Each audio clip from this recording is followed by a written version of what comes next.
And welcome back to today's fantastic youth summit brought to you by the Wall Street Wizards Academy. Thank you so much to Bill Thomason for bringing together all of these fantastic resources to help you learn how to get into the space of crypto. So now we're talking about NFTs. I'm sure you probably have heard, oh, Steph Curry has an NFT, Patrick Mahomes has an NFT. And what is an NFT? Well, we know the word means non-fungible token. And it's arguably one of the most hyped items out here. I mean, it's in the news everywhere. But what is it? So we have some experts. And why should you buy one? We're going to talk to David Gabeau first. He is the CEO and founder of Primitives, a crypto wallet currently in stealth mode, and former venture capitalist and engineer. He's passionate about NFTs because of their ability to financially align communities. We also have two NFT creators here. They're joining us and we're going to get more from them. And that would be Gavin Earley and Aleksander Earley. And they have a fantastic company called Born To Whale. They have Born To Whale NFT collection, more from them. But first, David, let's talk about what is an NFT. Awesome. Thanks for having me. Do we have my slides up? Let's see. Well, I tell you what, I want to hear more about your wallet too. So, but in the meantime, please help people understand what this is. Sure. Yeah. So NFT, it stands for non-fungible tokens, as we talked about. And all that means is it's a unique digital asset where ownership of that asset is verifiable on a public ledger. I'll explain what that means in the next slide if we go over. So what you see here is the symbol for Bitcoin, which I know you all have talked about. And Bitcoin is a fungible asset, meaning it's not unique. So if something costs 1 Bitcoin, I can pay for it with any Bitcoin that exists in the world. Second here, we have a baseball card, a rare baseball card. Rare baseball cards are unique, meaning they are also non-fungible. This means that the first edition Ken Griffey Jr. card here is different than the second or the third edition. So NFTs, which is this third image here is of Bored Ape Yacht Club, a popular NFT project, combine the functionality of Bitcoin with the unique rare traits of something like a baseball card. And we can go to the next slide and I can kind of talk about that some more. Okay. If you can tell what this image is, it's the Mona Lisa, right? And it's a bunch of people crowding around it trying to take a picture. The Mona Lisa is very valuable. I think we could all accept, but any picture that anyone takes of that Mona Lisa would not be that valuable because even though it's of the same thing. So NFTs kind of allow for the owner of the said Mona Lisa, which is the Louvre, and for this example, to be proven and digitably verifiable. We can take that idea to something a bit more relatable, maybe to video games. And in video games like Fortnite, users can buy skins. These skins currently are fungible, meaning that any one skin can be transferred for a similar skin. When video game assets move to NFTs, suddenly the rare skins that you might buy, you'll be able to own those and trade them and sell them in an interesting way. We can move on to the next slide. Cool. So what's next for NFTs is something that people ask me a lot. Tickets are probably the first place where we see kind of innovation happening, because if I buy a ticket, I own it. I want to be able to sell it without going through Ticketmaster or someone, and blockchain allows you to do that. The second image here is a stem player, which is something that Kanye West is releasing to remix music. You can imagine artists minting their sounds as NFTs and then allowing anyone to kind of create music off that, all while paying the artist who made the sounds and not having to go through Apple Music or Spotify. And this third image is a home. And as crazy as it sounds, home deeds could also be NFTs. And you can allow people to buy and sell those without going through a third-party intermediary, which is kind of the unlock of NFTs. And then my next to last slide is kind of talking about how to get involved. It sounds like we have some experts on this call who are going to teach you guys better than I can. But if you go to OpenSea, you can mint your own NFTs. You can buy some, you can list some. And if you don't have the money to buy or list, you can follow projects on Discord, kind of learn all about these new NFT projects. Okay. Well, now, there are several things that you brought up in terms of tickets. And yes, we know about Kanye West's release and all of the stem players for $200, I guess he sold. And each of those stem players have some of his music on the stem player, which once again, he didn't have to do that through a label. He didn't Sure. have to go through anyone. Okay, so all of those proceeds would come right back to him. So he owns his art. And that's really, I think, what we've been talking about all day, which is decentralized, and meaning now the power of ownership is in your hands. Okay. So David, you have more expertise. Would you like to talk to our guests about their company, Born to Whale NFT? I would. I first of all would like to know if you guys can tell me about it. I don't know too much about it yet. Yeah, so hi. I'm Xander. I am the programmer for Born to Whale NFT. And do you have any questions, or do you just want me to talk about the project? Yeah, what's the cover art look like? How did you make it? So cover art. So you're saying like how is it generated, or? Sure. Yeah. Is it randomly generated, or what does that mean? Yeah, so actually, Gavin can talk about how he made the assets in a little bit. Basically, the way it works is that it takes one of every attribute. So, for example, if we have a weapon, a hat, a body, and an eye, right? The program I wrote in Python takes each one of those assets and it glues them together to create one image. So, Gavin can actually talk about how he created the assets and what his inspiration for the assets were.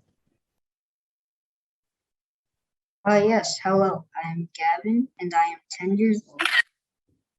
And I've been creating 3D models in a software called Blender, and it is a 3D modeling software. And the way I got the inspiration was, for our NFTs was Google. I actually Googled like bears, bulls, whales, and then I liked how some of the images were pixelated. So I tried that out, and I stuck. This is fascinating. And I just want to jump in, David, and ask them a question because Alexander, first of all, you guys are brothers, which I think is just super cool that you're working together. And I understand at home, you guys work together, you play together, and you guys are right now creating together. And some of what you have coded, you've been coding for the past 6 years, homeschooled, and some of your material has been published on games on Roblox. Tell us about that.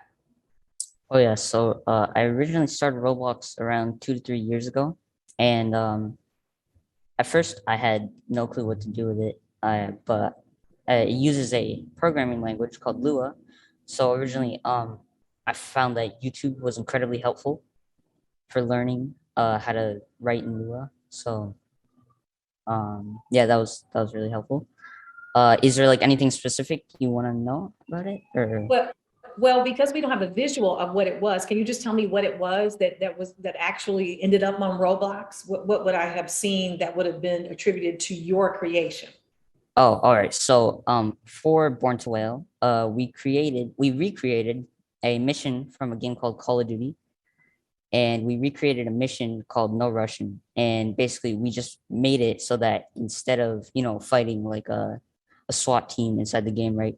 You would fight the NFT art, right? So you just run around through an airport and try and make it to the end of the airport where you can escape after fighting all the artworks. Okay, love that. So you got to get to the airport. Okay, so there's always got to be a mission and you're running and you're getting, you got to overcome something, which is super cool. Okay, so I just want to know too, Born to Whale is your NFT collection. How many in your collection? How did you decide on that? And tell us a little bit more about what the imagery is like, since we don't have that visual just yet, because you haven't released it yet. Tell us about that too. Oh yeah, so we're releasing on the 26th. And for the collection, sorry, could you just repeat the previous statement? Sorry. Well, you know what, lost track. and Gavin, who was right on top of everything in terms of being the artist and talked a little bit about, before we jumped into the segment, about the inspiration. Gavin, tell us a little bit more about the art. We want to know what the NFT looks like.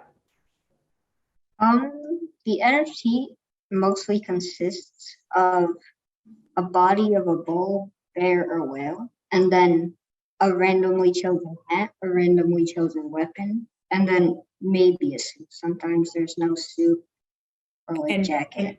What was the last part you said? And sometimes there's a what?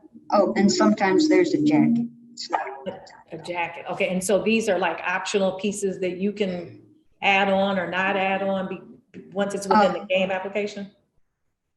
The game? I was thinking that, well, in your NFT collection, you sounded like there's some options. So you're releasing so many, which I don't know how many, but you're saying that these are the variations of these NFTs, right? Oh, yes. So Xander's program actually ran. So in order to make the art, I created each asset individually, like the hat and the body isn't drawn together. It's drawn separately, and then Xander's program kind of puts them together to make one of our NFTs. Okay, so here's what I want you to do for me and for the viewers. Let's just paint a picture of you two at home. How long does something like this take? Are you sitting at the kitchen table on your respective laptops creating these NFTs? Do you sit together? Do you work on one laptop? Do you share art? How does all of this come about? We kind of work together. We have two separate laptops, and I start by creating the art, and then Xander codes what he needs to get it to glue together. And then, I don't know a lot of stuff about the technical side of it. Okay. Well, do you all always agree on what to do? And you know what I really want to get to? What made you interested in NFTs? Do you have some favorites? So, we don't always agree on what should happen. Sometimes we have tiny arguments over like this should be like this, or this isn't right, but he believes that it's right, you know. So sometimes it's like we have tiny disagreements. But other than that, what really got us into NFTs is our mom mentioned it to us about 2 years ago. And at the time, Gavin was new to Blender and he was first making his first few 3D models, right? So our mom wanted us to find out how to publish his models as an NFT. So we never actually managed to do that. We kind of couldn't figure it out. It was a bit complex for us at the time. But fast forward 2 years later, and we came up with the idea, Born To Whale, and we wanted to create an NFT that kind of has 3 houses, right? So like, the Harry Potter, like the way the houses work, right? Absolutely. Yeah, well, if you're familiar like with investing and all that, right? You have the bullish people, the bearish people, and the whales. So like the bullish side of the market, always makes money or bets on the market going up. Right. The bears bet on the market going down, and the whales tend to make money no matter what happens. So we wanted to kind of create a collection based off of those 3 sides of the market.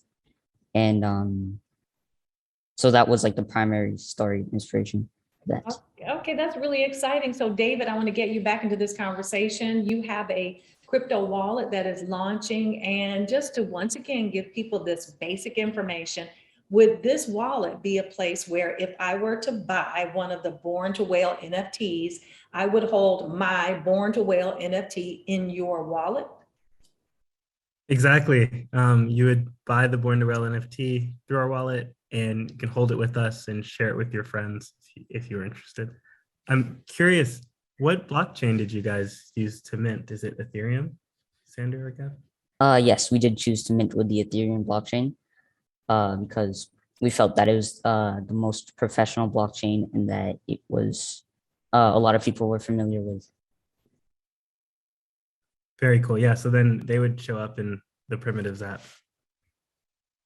Okay, so that sounds like again, there's a bit of curation even within wallets. So not all projects would necessarily be available within your wallet space. Can you speak to how that works?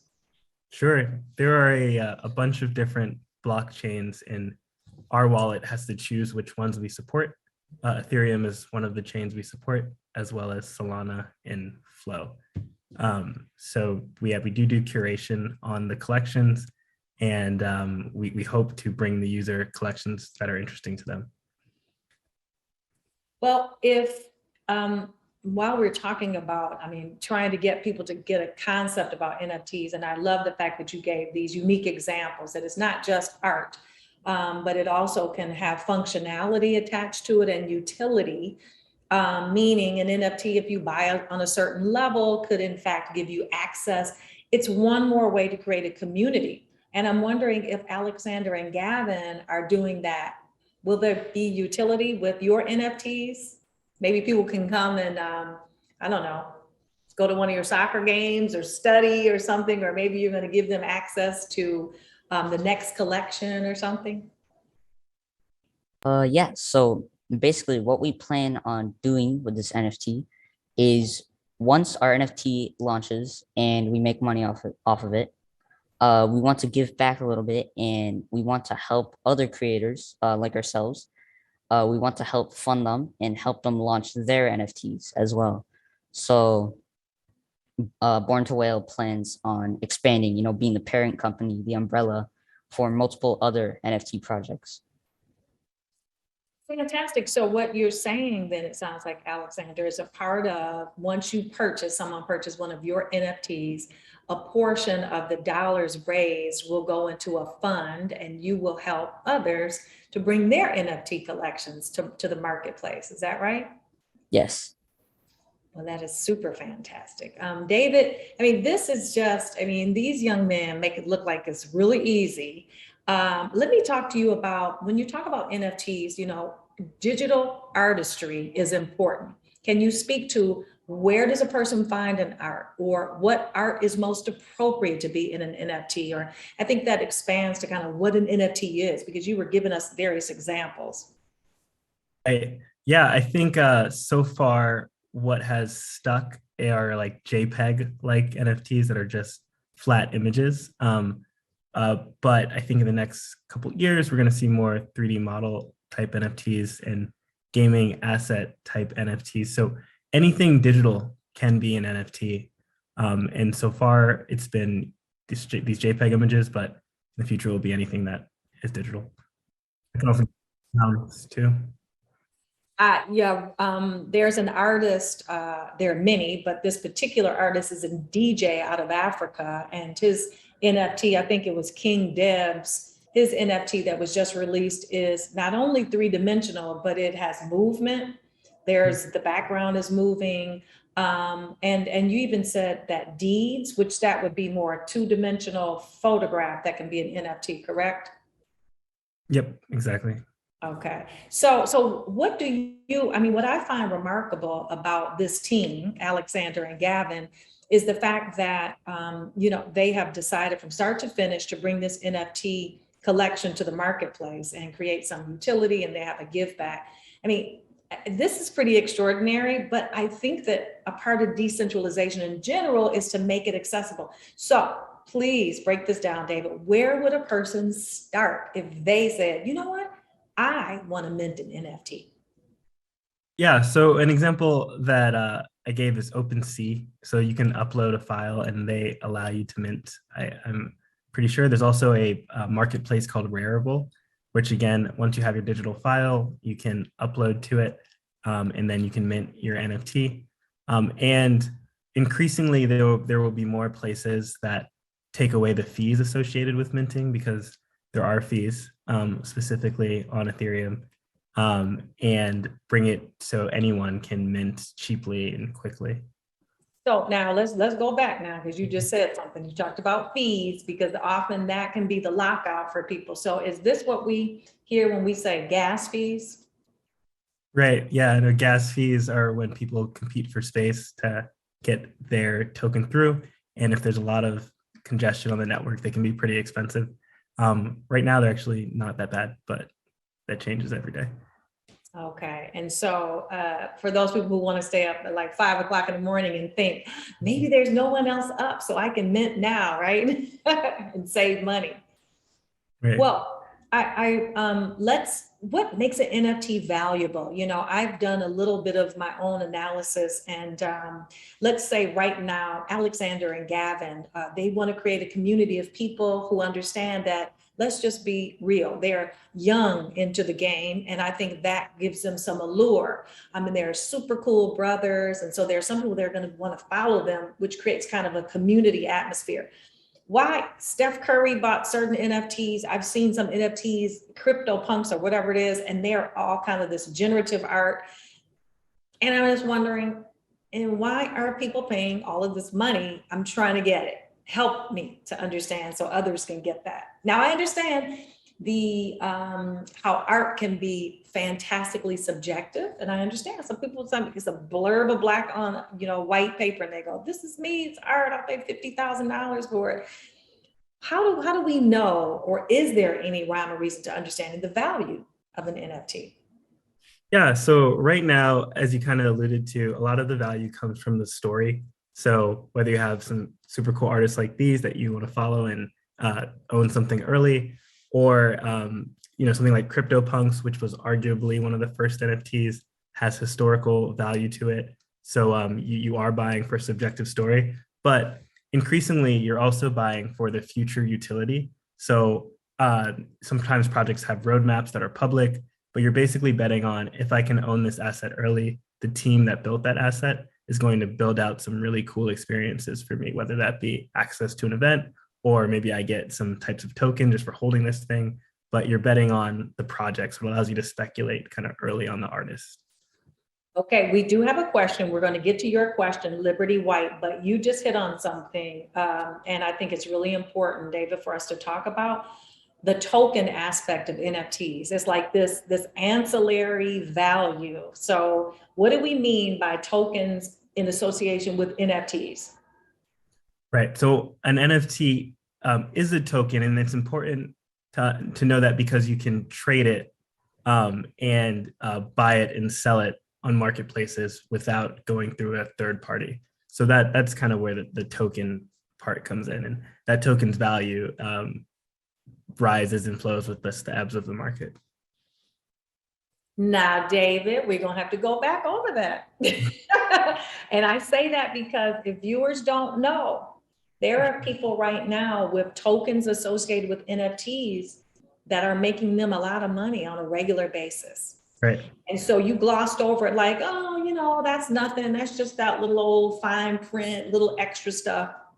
No, sir, and no, ma'am.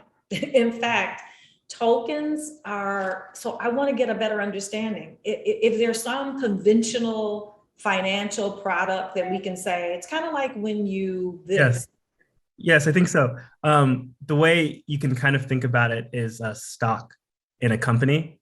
By buying an NFT of a project, you are buying like stock in that project. So as the project grows, so too does the value of the NFTs that you hold, and then you can sell that. Now, so let's say I buy Born to Whale. Born to Whale NFT is so fantastic, and people are buzzing about it because they were at the Wall Street Wizards Academy Youth Summit, and they want that NFT. And now, who determines how many tokens and how much the token is worth that's associated with that project? So Xander and Gavin would be able to determine how many are minted, and then you can know the worth based on how much any one buyer is selling for. So if they only mint 3, maybe no one wants to sell these things because there's only 3 of them. But if they make 3,000, maybe some people are selling them for $500, other people are selling them for $5,000. The market kind of determines the price.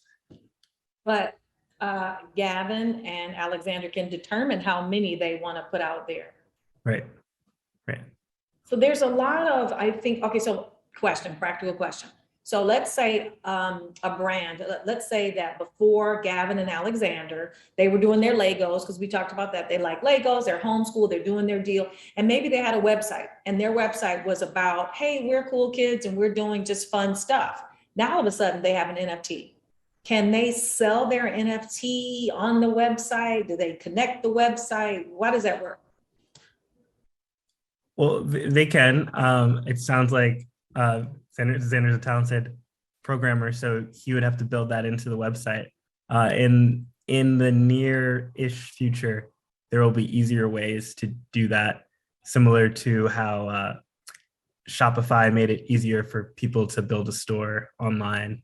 Right. People are building tools that will allow NFTs to just be on websites. Okay, yeah, I get that now. So because again, you have more of the expert understanding about NFTs, what else would you want Gavin and Alexander to share with us about their NFT collection creation process before we take questions? I'm going to look for questions while you pose any question to them that maybe I may have missed. Yeah, I guess I'm curious, as someone who wants to support you guys. In your roadmap, do you see you guys issuing new NFTs to go along with the first set, like maybe like a character list, or how are you thinking about that? Yeah, actually, while we were developing the NFTs, we wanted to make a sequel to the Born To Whale NFT, and we wanted to make it so that instead of being at war with each other, they would all eventually come together and fight one common enemy. So you can actually learn more about that on our website at borntowhale.com. That's exciting. And tell us again, Alexander, what is the website again? The website is borntowhale.com. Okay, borntowhale.com. And that takes me back to the concept of the website and how it still plays a role, because the website can be a space where you can tell the story. But is it that on the NFT space, let's say it's on OpenSea, which you don't have to use OpenSea. OpenSea is one place where people are offering NFTs. It's like saying you don't have to go to Walmart to buy your white tube socks. If you want, you can go around the block to Sam's on the corner and buy it there, because Sam's is a smaller local store, right? So OpenSea happens to be a big place, but can you create your own place to sell your NFT? Yeah, so actually on certain NFT projects sites, they have a mint page, right? So that allows you to mint on there. And occasionally, this is a little bit more rare, but you can sometimes see that they have their own marketplace in that they choose not to use OpenSea. But most of the time, people use OpenSea for the marketplace. And from what I've seen, they use their website to mint. Okay, now, guess what, Alexander? Your parents are doing such a great job exposing you and your brother Gavin to things so super early. I want you to explain for us, what the heck is minting? Has this got something to do with Girl Scout cookies? We're talking about mints and minting, and I was going, what are we talking about here? I mean, is this like, minting coins? Help us. All right. So to my understanding, minting is basically when you take so the NFT, right, the artwork, and you transfer it. So it's basically like purchasing it, right? You purchase it, and then it transfers over to your wallet, right? Yes. And that's minting. Is minting like an official announcement, a stamp of certification that is now available to the marketplace? Is that right, David? David too can chime in if you want. Yeah, that's the way to think about it. I think it's more like when some Nikes are being released in Foot Locker. Who are the first people to go buy the Nikes? Those are the minters, and then they might go sell that later on in secondary. Now that is okay. Now I get that. So if you are a person who gets in on the minting, you're on the ground floor of this project, right? Which means you're thinking ahead. Maybe you just love these people, and that's great. Or maybe you're going, wow, those are the people who are doing great things with the Detroit Riverfront Conservancy, because their NFT of the water moving is giving money back. And I heard they're doing big projects. So I'm forecasting this is going to be worth something later. but I want to mint and be in on what's happening first, because I'm hoping that what might happen besides value, I'm hoping that someone might come along and buy my NFT, or I'm hoping for tokens. What am I doing? So you are speculating, but maybe you just like the art and you're buying it at the retail price at mint, right? So I'm buying this thing. I might be buying it because I hope it goes up. Maybe I'm buying it because the founders have promised more rewards later on. Maybe I'm buying it just because I want to support these creators. But yeah, just like with any type of speculation on shoes or fashion, you are buying with that in mind, that it might go up, but also could go down, I guess. Right. Okay. But so you're buying both for personal, and then you might be buying because you think this could have some financial value. It's just like, again, like art. Just like art. Just like art. Okay. I think I'm getting that. And again, my son actually has NFTs, and his NFTs, he invited me one time. I can't tell you how I got there, but I'm learning, to an art gallery. And was that in the metaverse? And then I got to walk around and look at his art on the walls, which means we'll be able to do that with Aleksander and Gavin's NFTs. So how does that work? Where can people like display the NFT? Do I like buy it and then like put it on my lawn on the sign? Hey, I have NFTs. Or do I get the bumper sticker from my car? This is my NFT. Or do I put it on my phone? And what do we do? Yeah, all of the above, which is kind of what makes NFT art more interesting than something like the Mona Lisa potentially, because all a website would have to do is make the standard interoperable, meaning say, hey, I want to display this thing, and you can display one NFT a million different places, which in each of those places, the people viewing can also see who owns it. So that is something that separates digital art from physical art. Oh, and that's what, again, elevates the ownership. So Right. every time we see the Born to Whale NFTs, we're going to see Aleksander and Gavin. As the creators, yep, and then whoever bought it as the owners. Oh, okay. So both people coexist right there together. On the token, yep. Okay, so please tell me though, where else do you display it? I mean, there must be digital, so they go into wallets. Is it only wallets, or where else does it go? Right, so the owner holds it in their wallet, and then the owner can so choose if they want to display it either in a metaverse type game, or in a like metaverse type gallery, or just like I have on my wall, there's like a electric frame where you can also display them. So like a digital frame, like the kind that loop, a digital frame that loops. Exactly. So And you have your anywhere. NFTs there. Okay. Yeah, you can display them anywhere. Okay, so but that makes sense, everybody, if you're listening. So you as the owner of the NFT, you can hold it in a wallet, but then it can be displayed in other places in the metaverse. So let's talk about that. So where would I log on in the metaverse to see? Let's just give a practical example.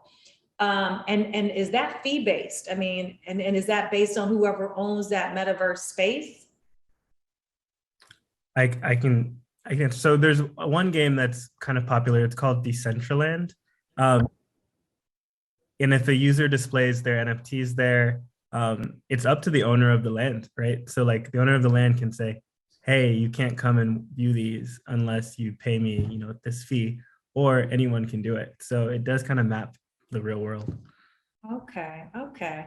Well, I think this is completely, once again, very exciting. And Gavin and Aleksander, I want to ask you, is there something else you want people to know? There are likely some young people your age who might be interested. What would you say would be something they absolutely need to know about NFTs and the process of making one?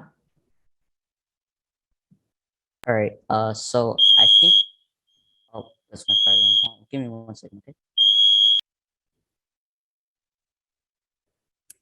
Well, what we were going to hear from Aleksander and Gavin about is just the whole process of NFTs. And what I think is super exciting is this world of opportunity. And David, for your wallet, again, just remind us so that we can be on the lookout for it. You said it's coming out, is it next month? And where do we find it and how does that work? Coming out next month. You can find it at primitives.xyz. I encourage everyone to sign up because we will be giving out free NFTs to our early signups that we hope grow in value. Okay, wait, primitives, let's go again slowly. Primitives what now? .xyz. .xyz. Now, David, I got to ask you a question because you're an expert. When people who are on the web, and I'm sure this is some web 2 stuff, .com, .org, this, that, and the other thing, and now we're hearing .io, .xyz. Okay, your primitive .xyz. What does that refer to? Yeah, so .xyz is just the namespace that early crypto projects used because .com was taken mostly. Okay. So it was ownable. So yeah, we definitely hopped on that wave. So primitives.xyz, I actually bought a couple years ago, and I'm glad I did because now a lot of people want to buy it. Wow. And so when you say you bought it, you're not talking about the old trademark stuff. You're talking about where? Just the domain name online. Yeah, the domain name. That's what I thought. So in the meantime, David, do you have a website? I know that sounds like some old business now. If it's not like floating out in the metaverse somewhere, but do you have one? Yeah, it's primitives.xyz. So primitives.xyz. Oh, the same thing. Okay.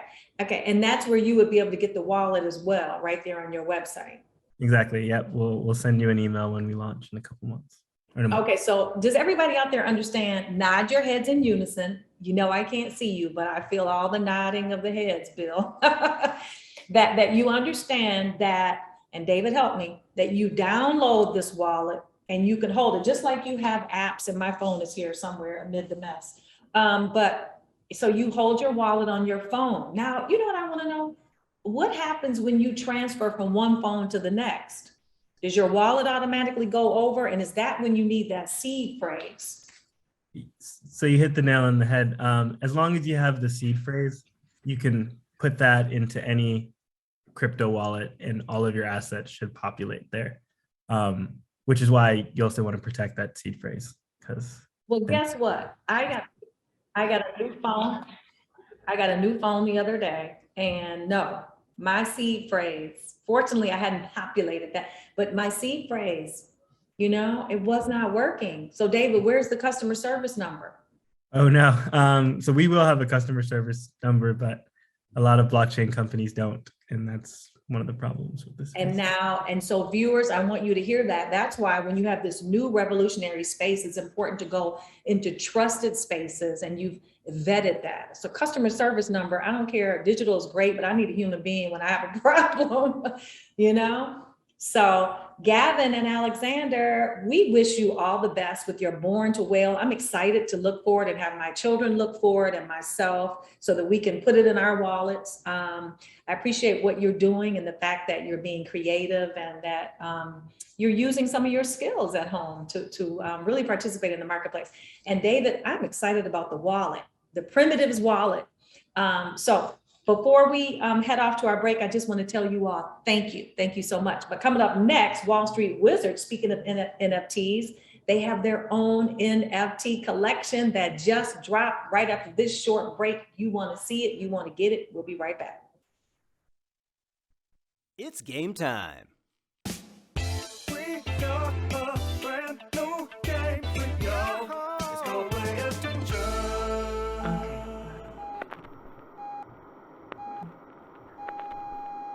Lemon, rectangle, cabbage, spurs, tiger, relish, samba, Spain, south, falcon, rap, chestnut, harp, magazine, dagger, lollipop, Luigi, math, day, red. What bird does he Pigeon. Oh no. Oh god, I don't even know. Ostrich? I forgot. Falcon. Oh, really? Wow. What country was named? Britain. Spain? Spain. Spain, but there Great were Britain. like British flags. Spain. Okay. Oh my What shape god, does he that's so pretty. Oh, there were triangles on the Square. screen, but it wasn't triangle, it was Square. octagon. I don't remember. Rectangle. Dang it. What number is on the soccer player's jersey? Oh my goodness, I'm not going to do so good in here. Let's go with 9. 8. 11. 19. God. What color is the background when he says red? Blue. That thing was My blue. goodness. It was blue. This is fun. Red. Alright. What Okay. musical instrument does he say? Oh. Oh man, there was a trumpet. No idea what he actually said. Oh, darn it. I knew I got that Harp. one.